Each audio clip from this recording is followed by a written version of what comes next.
Hello everybody, welcome back to another Warrior Cats Ultimate Edition video.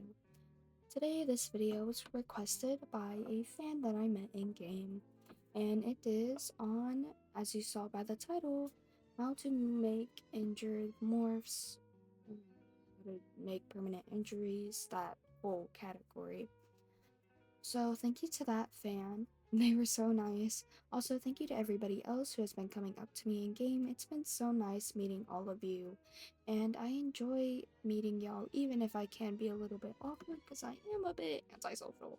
Anyways, thank you. And let's get into the video.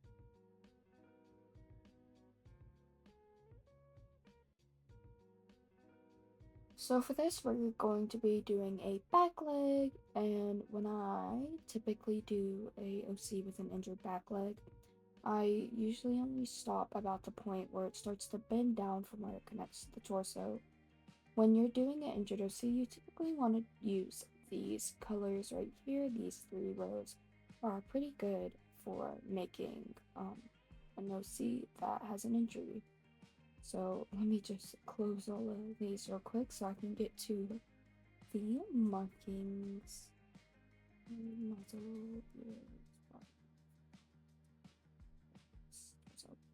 So, okay. So in torso, the most common markings I use are leg stripes and the brindle, however you want to say it, however you pronounce it. Yeah. So the first thing I like to do is lay down the base colors, and I also usually put soles on, just to, I don't know, I just make it look better, I guess. And just, for me, I don't really have a specific way or specific pattern I put down colors. I kind of just put them down randomly and hope it looks decent, I guess you could say. I'm not very organized with how I place down my stuff, but just color it how you want to. There's no theme here. It's literally a screwed up leg. So first we'll do brindle. I like to do the brindle first. Then I do colors that kind of match with it and aren't too different from the main color, but also that still kind of match and make sense. And yeah.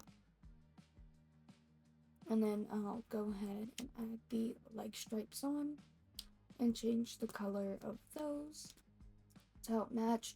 You can't really change the bottom ones, but you can change the top ones. And I just change it to my preferred color, whatever that may be, and that's about it. Also in this clip of recording, I forgot to add scars, but you can add scars as well. I also sometimes use the body freckles, and I'll recolor those on the top, because like I said, it's kind of hard to recolor on the bottom. I probably should have changed the color for the bottom in the recording so it looked a bit better, but yeah. And then most OCs, whenever I do an OC with an injured leg, I usually make them all one color. So I typically tend to like make all the other markings the same color as the body, so it looks nice and smooth, and the leg still looks like wretched and messed up. And yeah, see, as I do that there, and just like block out all the colors, because they're not really that important, because usually the main part of an injured OC is their injury or their leg, and that gives them their style or personality. You can always use other markings as well, though. You don't always have to be restricted, especially if you want to do an OC with markings. You can do like braided stripes, rosettes, rosette and marble. Just like find a way to make things work. Like if you were to do swirls, you could recolor it, make it look similar or just better how you prefer it to look like. And just like make sure it looks nice and neat. You can also do this with every other one, like do splotches, just recolor how you think it'd look. And yeah, there's no really rules to making a wretched leg. It's not like it has to look pretty or anything, it is kind of a wretched leg, but yeah.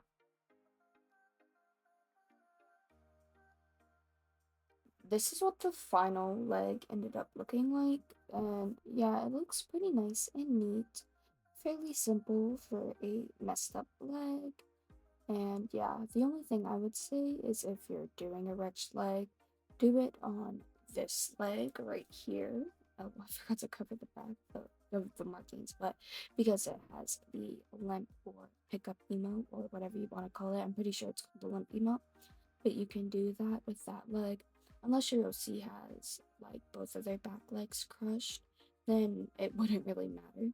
But yeah, this is how it turned out. It turned out pretty neato, and it's not even that really that hard to make it look good. You just gotta make sure all the colors look nice together, and yeah, that's about it.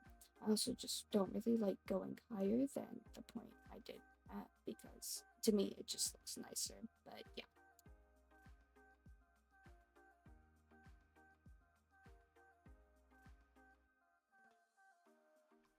don't mind me just like messaging my friend here who joined the server.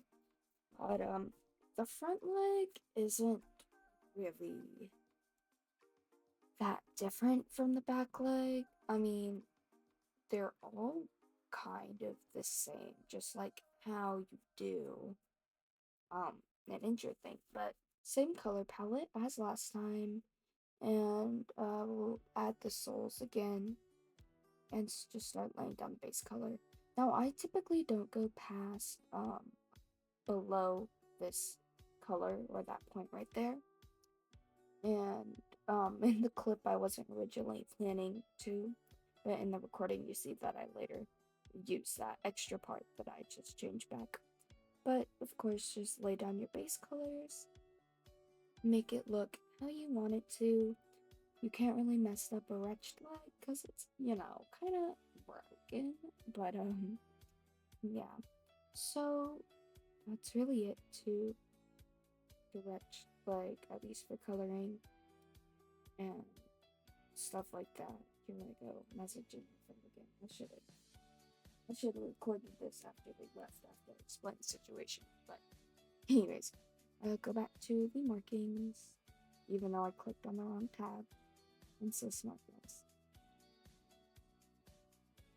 Click on the markings, and for this, it doesn't really matter what markings you choose, because the paw is always going to look typically the same, especially if you're only doing this much of the paw. So it doesn't really matter, just make sure the colors match and they're visible, because it still obviously is going to look like a broken or wretched paw. The body freckles adds little paws on the adds little paws on the foot, adds little dots on the foot, so it makes it look a bit better. But if you were going to do the top part of the leg, then the markings might matter a bit more. But like I said with the back leg, it doesn't really matter as long as it matches. Because, like I said, pretty hard to mess up a wretched leg. But yeah, that's about it to the secrets of the wretched front leg. Hmm.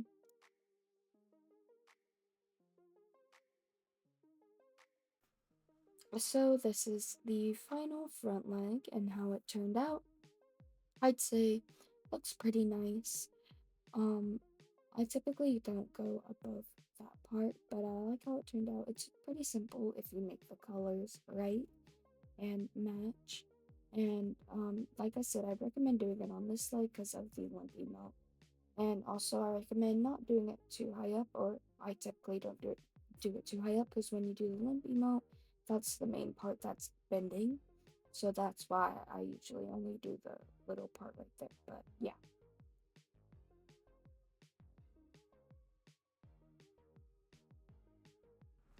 this next one is for a full face scar. So the entire face has been scarred or something happened and your entire face is ruined.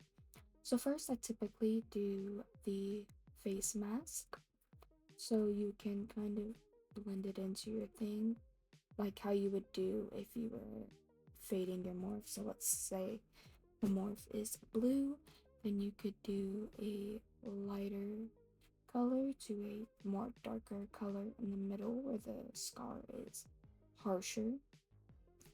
And yeah,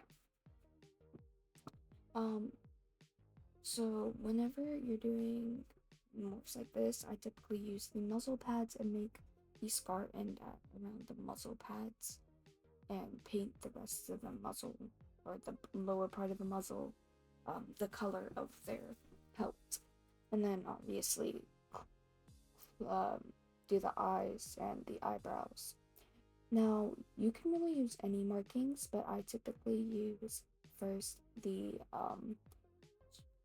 face stripes. You can also use the charcoal stripes, but I prefer the face stripes, especially for Rando C, and color those how you want them to be colored.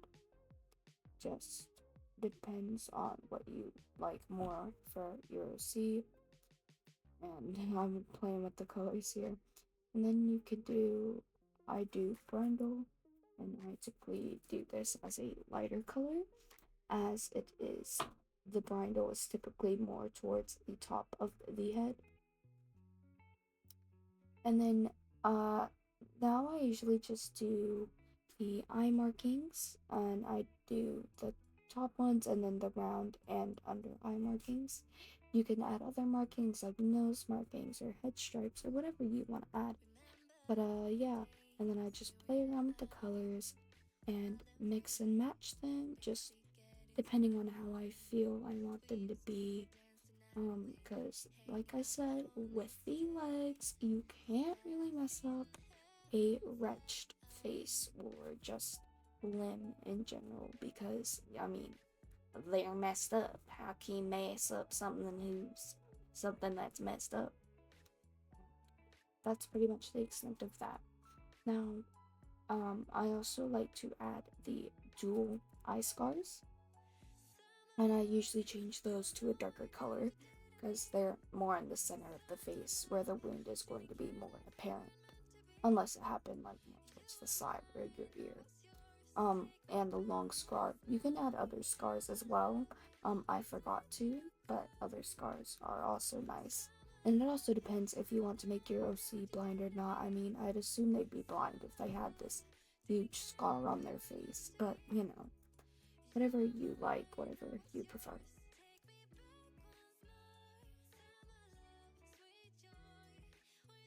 So this is how the scar turned out. I think it turned out pretty nice. I might tweak some things, but of course this is just an example, so I'm not gonna keep this. But yeah, this is how it looks like if you yawn. Eyes open, turn side to side. The sides and back of the head might look a little weird as I turn to the side, as you see the scars and stuff stick out, and especially the brindle and the stripes are pretty bad at the back of the head, but it's the price you pay to have a wounded face, I guess. I don't know if that's a good thing.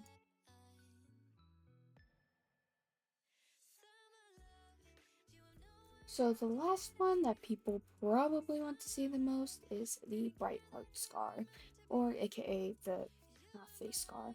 Now you can do this on either side using the dual mask, or you can also use the half mask, but you know, I didn't think of that all morning, so I showed the dual mask. But yeah.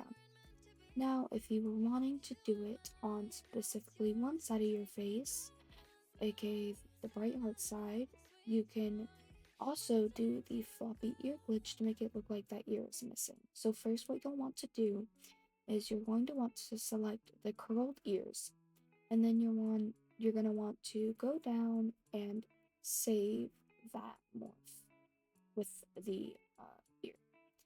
Okay?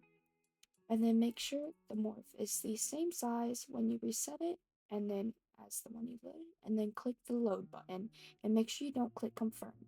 Then you'll want to go to the shop and preview and click load and then exit it, and then what you're going to do is click folded ears. After this, you'll go back to the load tab and click on load, and don't confirm it. Go back to shop and preview and click confirm again, and then you'll want to do torn ear, and as you see it'll select 3 different ear types, and the glitch will work if you go into game. Now that that's over with, let's do the actual scar. So what you'll want to do is, of course, we're going to be using that same palette and go down to half mask and select it and go to your paintbrush and select whatever color you want. This time I did a paler scar because I didn't feel like the brighter scar looked right on this morph. I don't know why, it just like felt like it looked weird to me, as you can see. And then also because unlike the face mask, you can't do the fade, I do the eye spot, and I make that just a little bit darker so it kind of looks like a fade where the injury is going to be more prominent. And yeah, you can also do this if you have the one ear glitch on this specific side or on the other side where you only have one ear, but so it's easier, you just do the other one. Anyways, color the eyebrow. And next, to the eye markings, so the above one and the under and round ones, and color those how I want them to be. And yeah, just come along with it. And then this one you can also use the stripes. Most people don't think about it, but you can use the stripes because you can color them on two different sides. So just color the other one the skin tone, or if they actually have stripes, then you can use the actual stripes, and then just color it how you want it to look. And that is pretty much it for the markings part. And then you can go to these scars where I'm about to go in a minute, and that's that. So go down the scars, and the one I use is the cheek scar because it's really the only one that fits, because they don't have an eye scar that goes on the other side of your face, unfortunately. So it's kind of not the best. But yeah, just change the color of the scar. And that is your morph, good to go. And yeah, I wish you could do blind eye, but you can't. So yeah, that's that.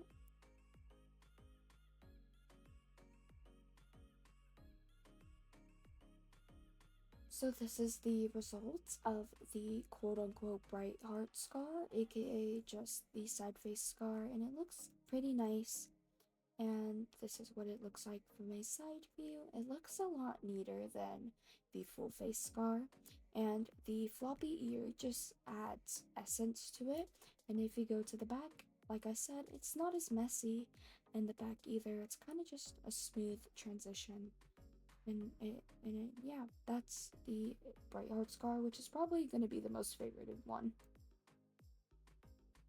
So that is the end of today's video. If you have any more suggestions on scars I should do, or just suggestions in general, leave them down in the comments below. I will probably be doing more parts of this if this gets a lot of attention or people have more ideas or scars. Anyways, I hope you enjoyed and I hope you found this video helpful. Anyways, that's all for today, and Zombies out.